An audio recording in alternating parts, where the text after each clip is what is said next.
Fala comigo, Marcos. Como é que tá aí, Marcos? Tá travando? Sinal aqui deu uma caída.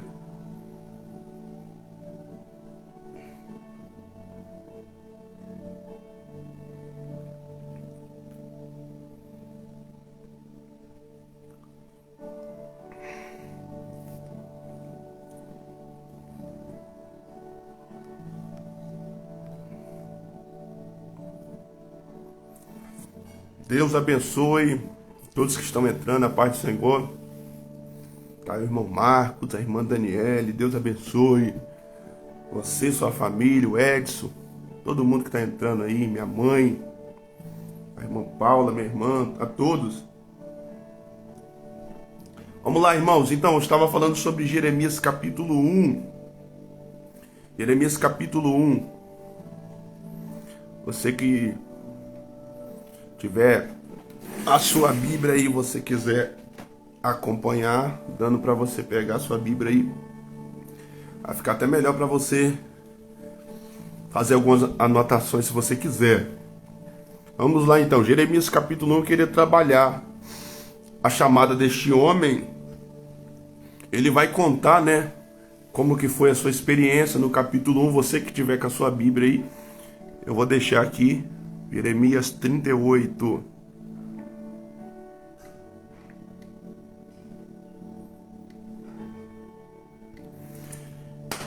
Que vai dizer assim, versículo 1, capítulo 1 de Jeremias, profeta Jeremias.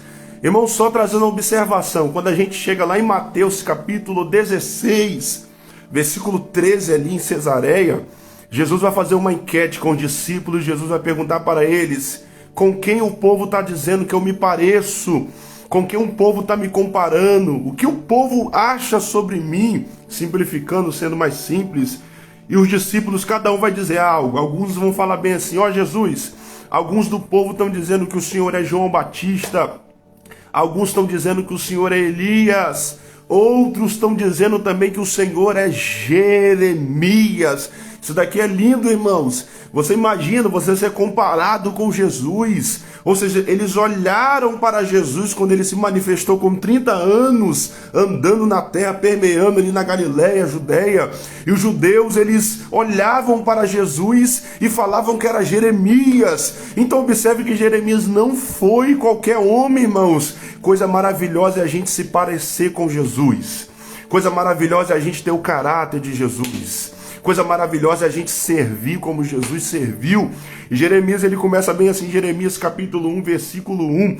Palavra de Jeremias, filho de Uquias, um dos sacerdotes que estavam em Anatote, na terra de Benjamim. Irmãos, se a gente for fazer algumas observações aqui nesse versículo 1, a primeira coisa, palavra de Jeremias, que eu já falei antes da live cair. Ele começa o seu livro dizendo palavras de Jeremias. Ele não começa dizendo palavras do profeta Jeremias.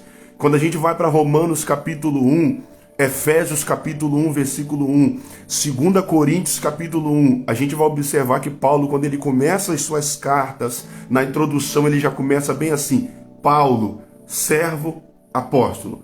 Paulo, primeiro nome, depois servo e depois, e terceiro, apóstolo. Porque Paulo entendia que mais vale o caráter do que o título, mais vale os frutos, o fruto, do que o cargo, do que a posição. É Paulo dizendo: mais vale você ter amor, mais vale você ter temperança, mais vale você ter domínio próprio, mais vale você ser sábio, do que você ter título, ter cargo e não ter isso.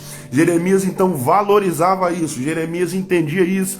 E ele começa o seu livro dizendo palavras de Jeremias. Depois ele vai falar filho de Uquias, um dos sacerdotes que estavam em Anatote, uma aldeia, irmãos, um vilarejo que ficava ao nordeste de Jerusalém, aproximadamente 4 quilômetros. O que eu acho interessante, para simplificar aqui nessa noite, já desde o começo, observe uma coisa: ele vai dizer que Uquias era um dos sacerdotes.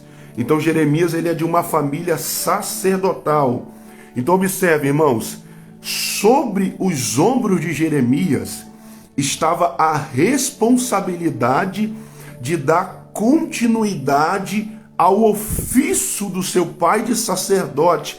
Eu imagino Ilquias olhando para o seu filho Jeremias, quando ele coloca o nome junto com a esposa, dizendo o nome dele vai ser Jeremias. Provavelmente Ilquias tinha em seu coração que Jeremias o iria substituir, que Jeremias daria continuidade à linha sacerdotal da família, porque Jeremias é de uma família sacerdotal. Então Jeremias automaticamente ele tinha que dar continuidade a essa família sacerdotal. Quem sabe Ilquias olhava para o menino crescendo, dia após dia, provavelmente com 10, com 12, com 13 anos, e Ilquias olhava para ele e falava bem assim: o meu filho irá chegar aonde eu não cheguei, o meu filho vai fazer mais do que eu, o meu filho vai ir aonde eu não fui. Porque se Ilquias é sacerdote, eu imagino Ilquias olhando para o filho dele, Jeremias, e falando: você vai ser sumo sacerdote. É a mesma coisa, irmãos. Eu não tenho ainda, não sei o que é essa experiência de ser pai, mas todo pai, quando olha para um filho, o pai quer que o filho almeja patamares maior. É a mesma coisa um professor. O professor, quando ele ensina alguém, todo professor, todo aquele que está discipulando um discípulo, todo líder que está liderando um liderado, ele quer que aquele liderado vá mais longe. Observa, Elias estava discipulando Eliseu, e Eliseu de fato foi maior do que Elias, porque Eliseu, se a gente for ver, Eliseu fez 14 milagres, Elias só fez 7. A gente pega aí Moisés e Josué. Você pode observar que Moisés estava liderando Josué para Josué ser melhor do que ele. De fato, Josué entrou em Canaã e Moisés não. Então era a mesma coisa Ilquias, irmãos. Assim a gente, todo pai, todo aquele, não precisa ser só um pai, um professor mesmo, quando eu dei um exemplo, um professor, quando ele ensina um aluno, ele quer que o aluno se torne melhor. Meu Deus do céu. Só que nós vivemos uma geração de pessoas que querem irmão Eliseu, irmão José, irmão Magda, irmão Marcos, a todos que estão aqui. Nós vivemos uma geração de líderes que eles querem até liderar, mas eles não querem que aqueles seus liderados se tornem até maiores do que eles. Oh, aleluia. Você pode ver que nós vivemos uma geração de líder que eles gostam de fato de pastorear, eles gostam de liderar, mas ao mesmo tempo só eles querem aparecer. Eles não querem botar os seus liderados para frente. Oh, meu Deus do céu.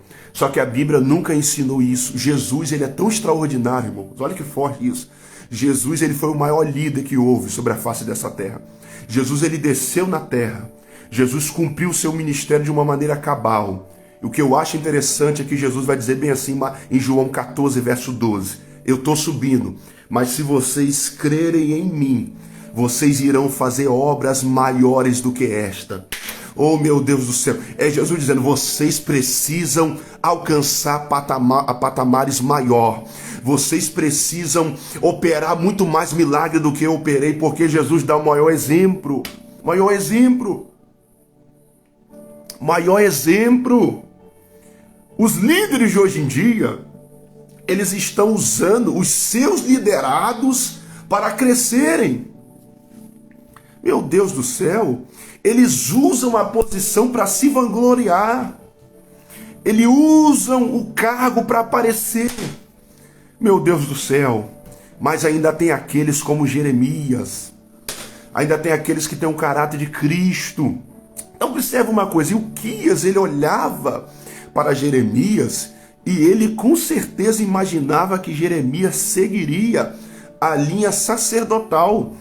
E como eu disse, Ilquias, eu creio que ele olhava para o seu filho Jeremias e falava assim, meu filho um dia vai ir mais longe do que eu fui. Meu filho um dia vai ser sumo sacerdote. A maioria dos estudiosos vai dizer que quando Deus ele chama Jeremias, Jeremias tinha de 16 a 20 anos de idade. Então Jeremias era um jovem, não tinha experiência do que era ser profeta, de como era ser profeta. Mas Jeremias com certeza ouviu falar de um profeta. E não foi qualquer profeta, Isaías. Se a gente for pegar a ordem cronológica, 70, 60 anos aproximadamente, não tem como datar de uma maneira firme, 60, 70 anos antes, Isaías estava profetizando. E 60, 70 anos antes, Isaías havia sido cerrado ao meio. Então Jeremias tinha já em mente que ser profeta não é brincadeira. Ainda mais ser profeta de Deus. Eu não estou falando de ser profeta de homens, profetizar só para homens, profetizar para agradar a homens, mas profetizar debaixo de uma palavra profética direcionada de Deus, verbalizar os oráculos de Deus. Jeremias tinha noção do que era ser profeta, no que tange a isso, que não seria fácil, que seria duro. Isaías 60, 70 anos antes havia sido cerrado ao meio. Agora observa, irmãos, ser profeta no século 21 é mole. Ser profeta no século 21 é fácil, irmãos, porque no século 21 é só profecia de carro, é só profecia que Deus vai abrir a porta de emprego, é só profecia que Deus vai fazer isso, que Deus vai soprar o nome, que Deus vai levar em vários estados, que Deus vai fazer aquilo, que está vindo um tempo muito grande de prosperidade. Tem até mesmo os profetas do Pix, irmãos, aqueles que vão lá e fixa no comentário o número do Pix, fala bem assim: faça um Pix que eu entrego a profecia, manda o Pix que eu entrego a revelação. Agora eu quero ver ser profeta nos tempos de Jeremias. Meu Deus do céu, cadê quem está aí nessa live? Reage aí. Eu quero ver ser profeta nos tempos de Jeremias, que Deus não está profetizando prosperidade, que Deus não está profetizando que vai dar carro, que vai dar chave, que Deus não está tratando de uma maneira superficial, mas que Deus está tratando na alma, que Deus está confrontando, que Deus está dizendo para o povo: pecado é pecado, adultério é adultério, idolatria é idolatria, fornicação é fornicação.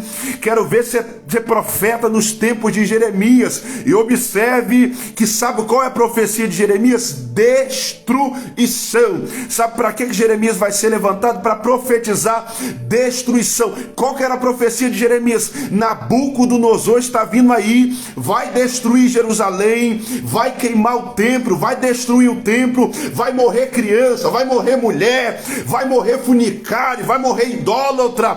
Ou se arrepende, ou a espada de Deus por intermédio de Nabucodonosor vai passar. É essa a profecia, irmãos. Agora eu quero ver ser profeta como Jeremias, porque os profetas de Deus, a maioria deles, eles não profetizam prosperidade. Você pode pegar na Bíblia, de Gênesis a Apocalipse, a maioria das vezes que Deus levanta profeta é para trazer correção. Eu fico olhando, a gente vê no cartaz aí, tá vindo fulano de tal lugar, que vai entregar os divinos dons da revelação. Venha porque vai ser o culto da vitória. Então a pessoa já vem já programado a profetizar e entregar a revelação de vitória. Só que o verdadeiro profeta, ele não aparece no cartaz muitas das vezes. O verdadeiro profeta não aparece nos cartazes muitas das vezes. O verdadeiro profeta é como Elias, está escondido em Tisbé, mas daqui a pouco Deus vai lá e chama ele. Elias o tisbita e fala: vem cá, Elias, eu tenho uma missão para você. Ninguém te conhece, mas eu vou te apresentar. Ninguém nunca ouviu falar de você, mas vão ouvir falar a partir de agora. Vai lá no palácio de Acabe e profetiza que não vai chover. Vê se a profecia dele é de prosperidade. Vê se é para o reino do norte. Vê se é para o povo de Israel. Não é. A profecia dele é que vai vir uma escassez de falta de chuva. Profeta é isso, irmãos. Simplesmente, irmão Eliseu, ele surge do nada. Jovem Adriele, profeta, ele surge do nada. O profeta não é aquele que as pessoas ficam anunciando: tá vindo profeta de tal lugar. Não, não! O profeta é como Elias, ele surge do nada, entrega o recado. Ele entregou e sumiu. Não continuou aparecendo. Aí Deus fala: esconde-te, Elias, ao ribeiro de Querite. Aí depois ele aparece. Meu Deus, e é honrado no Carmelo. Então observe, Jeremias entendia que ser profeta não é fácil. Não é fácil. Aí Deus vai falar bem assim: Jeremias, você vai ser profeta. Meu Deus, isso daqui vai tirar o rumo da história, vai mudar o rumo da história. Porque Jeremias tem que dar prosseguimento. Jovem Josué, jovem Paula, jovem Marcos, Observe que Jeremias tem que dar prosseguimento da linha sacerdotal do seu pai Uquias, porque Uquias é sacerdote. Então, observe que ele tinha que ser sacerdote. Mas aí tem aquela história, né, irmãos? Quem levanta é Deus, quem chama é Deus, quem vocaciona é Deus, quem muda a história é Deus. A última palavra não vem de Uquias. Às vezes tem muitos Uquias na nossa vida que está falando, ele vai ser isso. Mas Deus está falando, ele não vai ser isso. Às vezes tem muito Uquias que está falando, ele só vai ficar aqui cantando. Mas Deus está falando, não, ele é profeta. Meu Deus do céu. E Uquias dá uma palavra, mas Deus dá a última palavra. A última palavra não vem de Uquias. A última palavra vem de Deus. Aí Jeremias vai dizer, e veio a mim, não é a palavra de Uquias, veio a mim a palavra do Senhor. Aleluia. Meu Deus, eu estou sentindo a autoridade de Deus. Eu estou sentindo a autoridade de Deus. Olha que interessante. Isso aqui é Bíblia, irmãos. Jeremias capítulo 1, versículo 4. Veio a mim a palavra do Senhor. Olha que extraordinário isso. Jeremias não está falando, veio a mim revelação, imaginação da minha cabeça. Não veio a mim invenção, emoção da minha carne. Veio a mim a palavra. Porque a maior revelação é a palavra. Jeremias é um homem que tem intimidade com a palavra. Jeremias tem receptividade com a palavra. A gente vai ver em Jeremias 15, 16, 15. Jeremias falando bem assim, quando eu achei a palavra, eu devorei ela. E ela foi como mel dentro de mim. Era como mel para Jeremias, mas era amargo para o povo. Meu Deus do céu. Jeremias valorizava a palavra. Jeremias tinha intimidade com a palavra. Então Deus vai até Jeremias. Não é a palavra de Uquias. E Uquias com certeza preparou o menino. Rapaz, eu estou sentindo Deus aqui, irmãos. Eu não sei nem se eu vou conseguir terminar. Estou sentindo Deus aqui. A palavra de Uquias era que Jeremias seria sacerdote. E Uquias preparou o menino para ser sacerdote. Mas só que quem dá a última palavra é Deus.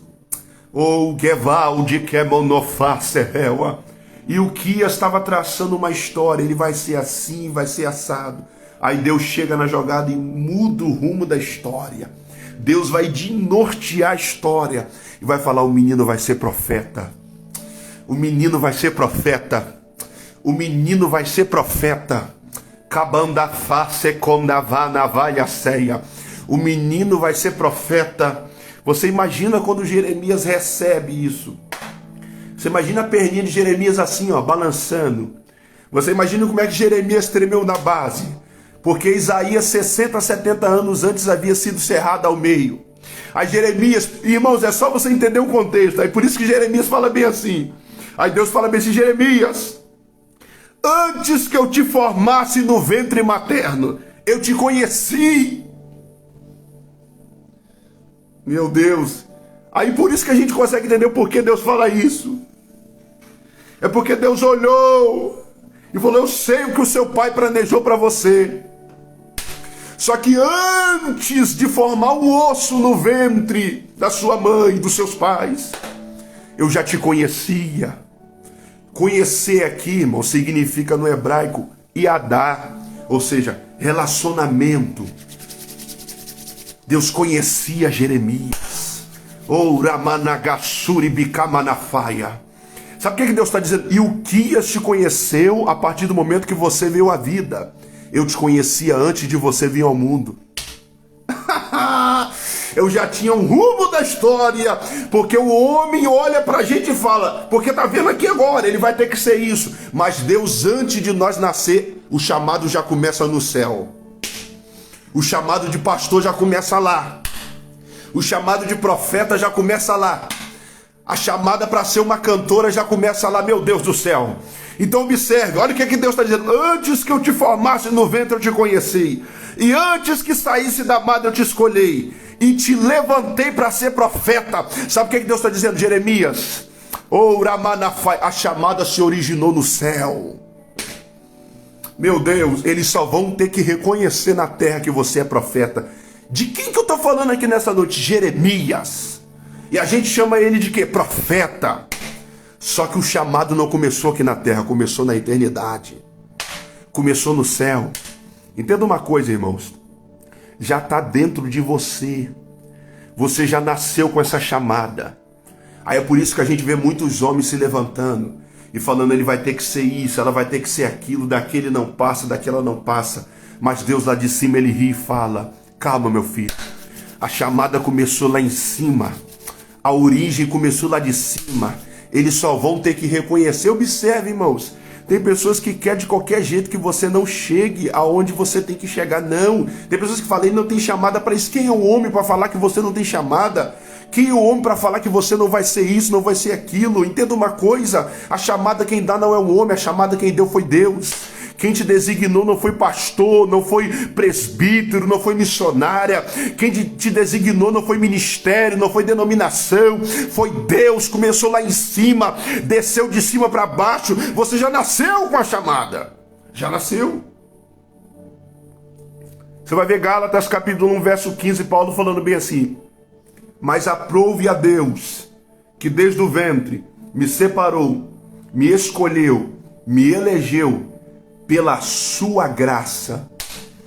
Sabe o que Paulo está dizendo? A minha chamada começou desde o ventre. Atos capítulo 9 foi somente um encontro. Oh meu Deus do céu, foi somente ele me quebrando. Mas eu já era apóstolo desde o ventre. Já estava determinado, é desde o ventre, irmãos. Davi vai dizer no Salmo 139, o Senhor, antes de eu formar osso, o Senhor já conhecia minha história dia após dia. Então observe, na lógica Jeremias tinha que ser o quê? Sacerdote, mas Deus muda todo o rumo da história e fala vai ser profeta. Então Deus ele vai rebater o contexto que Jeremias estava vivendo. Aí Deus fala bem assim, Jeremias, antes que os teus pais, eu vou trocar em miúdos isso daqui, antes que papai e mamãe te fizessem, eu já te conhecia. Quem é Euquias para determinar o que você vai ser? Meu Deus do céu, eu já te conhecia. Isso daqui também é extraordinário. O que é que Deus fala? Eu já te conheci.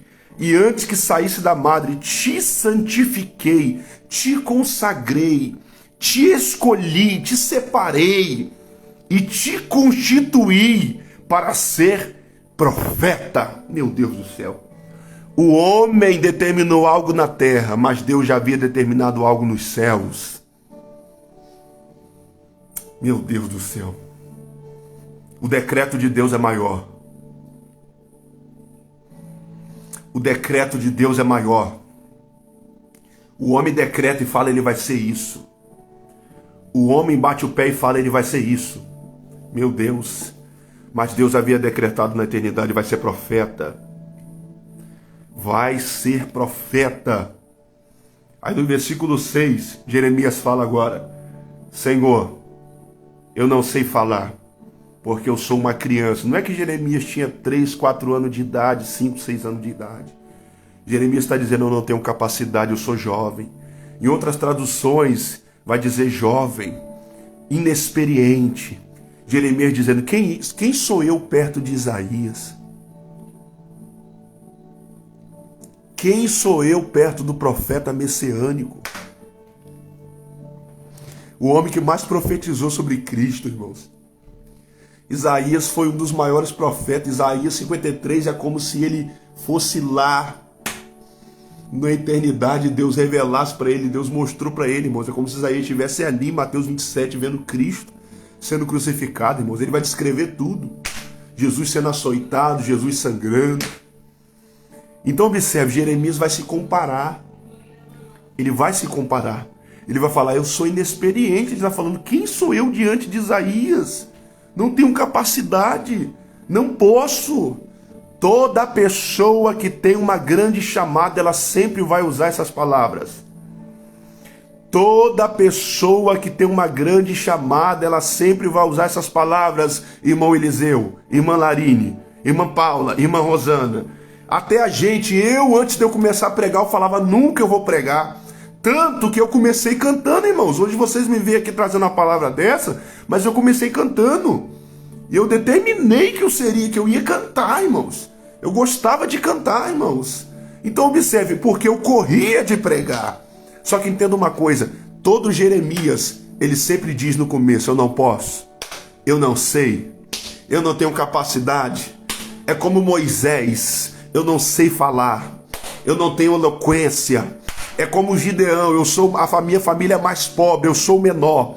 É como Isaías também, todos os homens de Deus, você pode observar, Isaías é a mesma coisa, ele vai dizer, ai de mim que sou homem de lábios impuros. Paulo vai dizer, quem é esse Senhor? Paulo vai cair ali, vai se humilhar em Atos capítulo 9. Todos eles, Pedro também em Lucas capítulo 5 vai dizer, afasta de mim.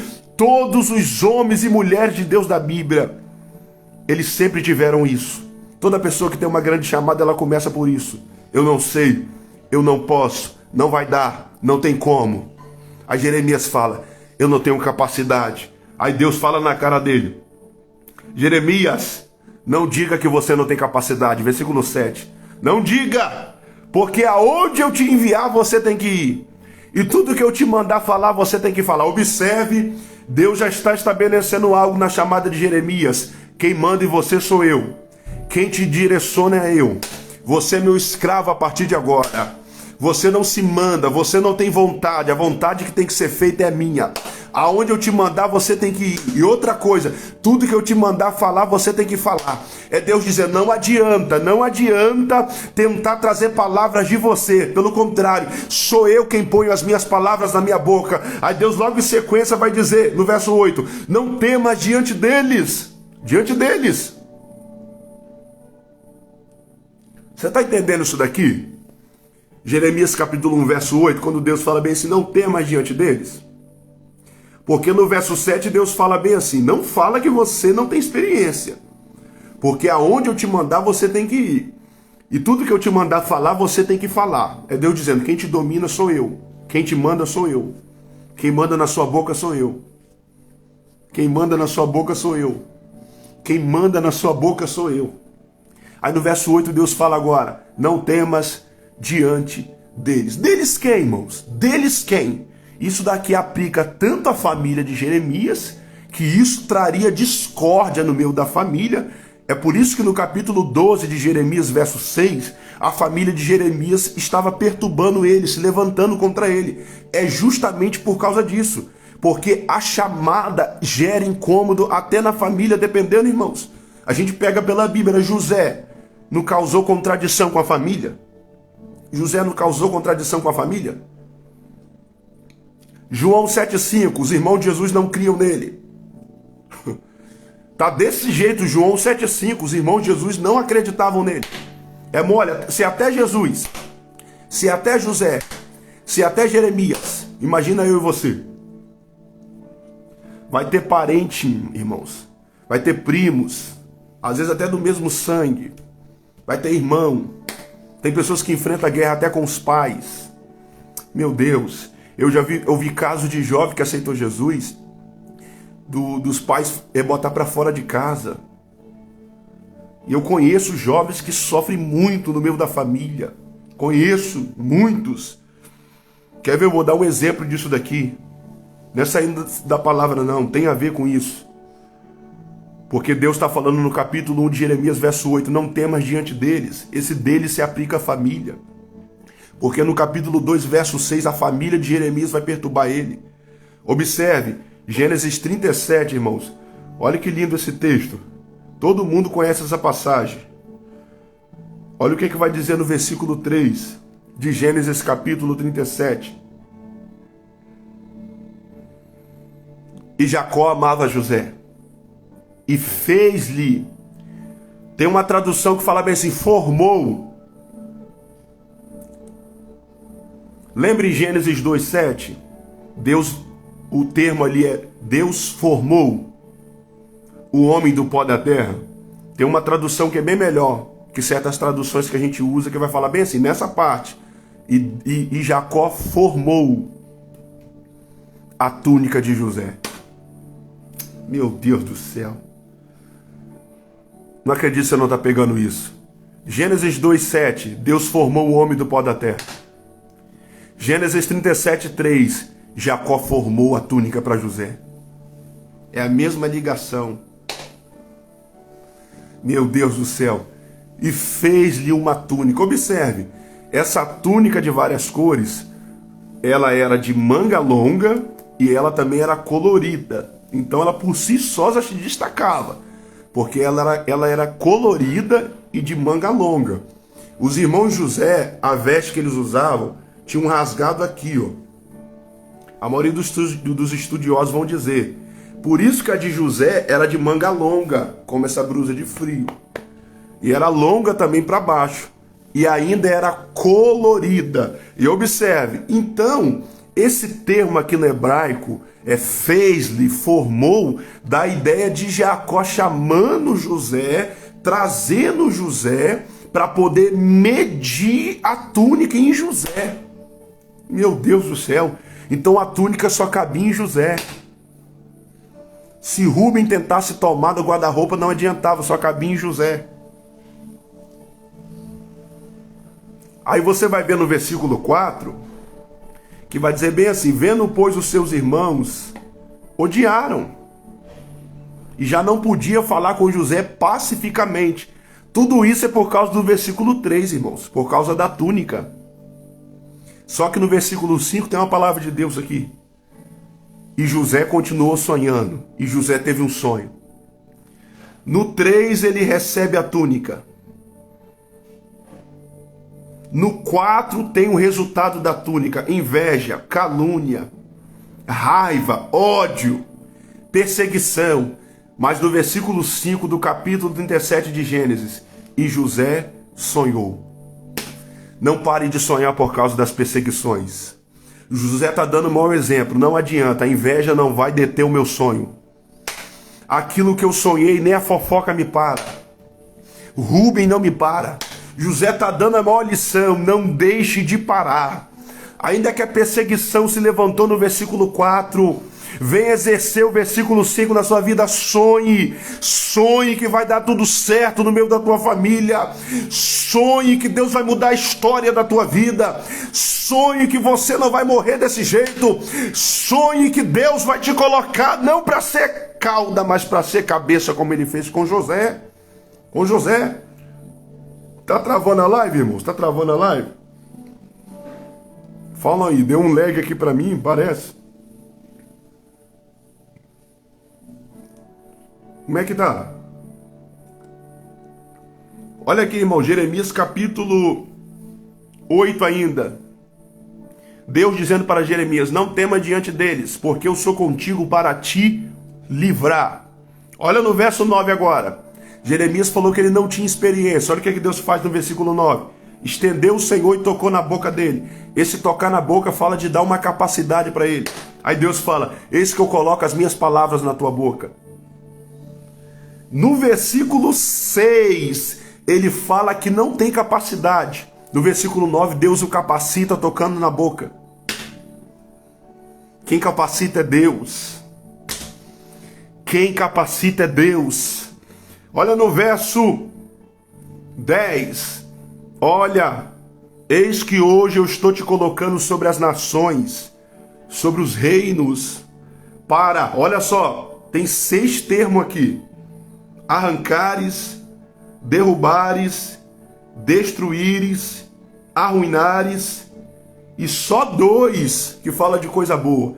É 4 coisas ruins: arrancares, derrubares, destruíres e arruinares. E os últimos 2, edificares e plantares. É Deus dizendo: 90% do seu ministério vai ser pancada, vai ser profecia de juízo, vai ter sim palavra de edificação, vai ter sim palavra que você vai semear, mas a maioria é destruição que você vai estar profetizando. E foi o que ele profetizou: destruição que Nabucodonosor traria. Então observe, irmãos, aplicando para o dia de hoje, como é que a gente se aplica isso para o dia de hoje? Esse versículo 10 do capítulo 1 de Jeremias: o meu chamado e o seu chamado tem que causar prejuízo no inferno. Meu Deus! O meu e o teu chamado tem que causar prejuízo, irmãos. A gente precisa dar trabalho para Satanás e trabalhar para Jesus. Você tem que gerar prejuízo mesmo. O diabo às vezes está quase destruindo aquele casamento. Aí Deus vai lá e te usa para restaurar aquele casal. O diabo já está em ponto de dar uma rasteira na vida daquele jovem. Aí daqui a pouco Deus te usa para destruir aqueles planos, de dar uma rasteira na vida daquele jovem. É assim na minha e na sua vida. Você foi chamado para causar destruição nas trevas, nas obras do diabo. Lembra de 1 João 3,8? Para isto Jesus se manifestou na terra, para destruir as obras do diabo, e nós somos filhos dele, nós temos ele dentro de nós, nós temos que destruir as obras de Satanás, para arrancares, destruíres, arruinares. Esse é o chamado de Jeremias, esse é o chamado de Jeremias. Olha no versículo 13, no versículo 17, Deus manda ele cingir os lombos.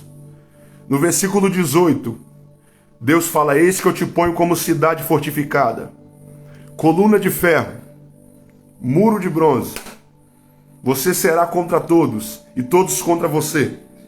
Todos os reis de Judá, todos os príncipes, todos os sacerdotes e todo o povo. Irmãos, imagina, Deus está falando que todos os sacerdotes vão ser contra Jeremias. No versículo 18, todo o povo, todos os príncipes e todos os reis.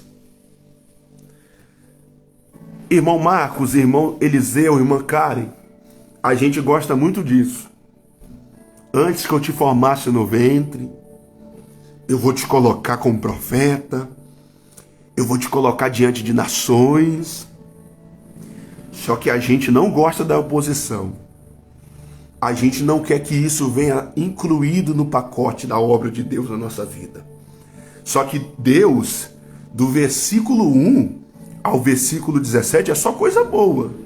Quando chega no versículo 18, Deus começa a revelar: Jeremias, não vai ser fácil. Vai ser perseguição e vai ser você contra todo mundo e todo mundo contra você. Você imagina um chamado desse, irmãos? Não é fácil. Não é fácil. Por isso que eu digo, ser profeta nos dias de hoje é mole, irmãos. É mole.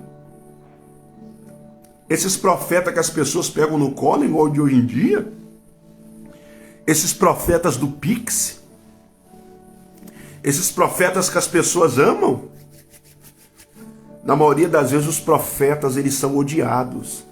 Eles sofrem por causa das profecias que Deus usa eles para falar. E não são profecias de prosperidade. São profecias de conserto. São profecias que está vindo mal se não se arrepender. São profecias que Nabucodonosor vai entrar e vai destruir, se não tomar uma posição e sair do adultério. Então observe, Deus revela, vai ser todo mundo contra você, reis, sacerdotes, príncipes e o povo. Mas no versículo 19 Deus faz uma promessa: vão pelejar, vão lutar, vão batalhar contra você, mas não vão conseguir te vencer, porque eu serei contigo. Reaja aí agora. Porque eu serei contigo. Deus revela a oposição, mas Deus também revela que Ele é maior do que a oposição. Deus está dizendo, maior do que a ameaça é quem está fazendo a promessa da proteção. Eu serei contigo para te livrar. Tem uma tradução que fala bem assim: eu serei contigo, eu estarei ao seu lado. Sabe o que Deus está dizendo para Jeremias? Jeremias, aonde você for, eu vou estar com você. Se você pisar no deserto, eu piso com você. Se você estiver no calabouço, eu vou estar com você. É por isso que em Jeremias capítulo 33 ele estava encerrado no pátio da guarda, mas Deus estava lá e falou: Jeremias, estou aqui, clamas a mim que eu vou te responder. É por isso que nesse capítulo 38, que eu fixei aqui no comentário, ele estava na lama, mas Deus estava com ele lá. Estava com ele lá. É por isso que no capítulo 20 ele estava amarrado no tronco pelo sacerdote Passu, mas Deus estava com ele lá. Deus estava com ele lá.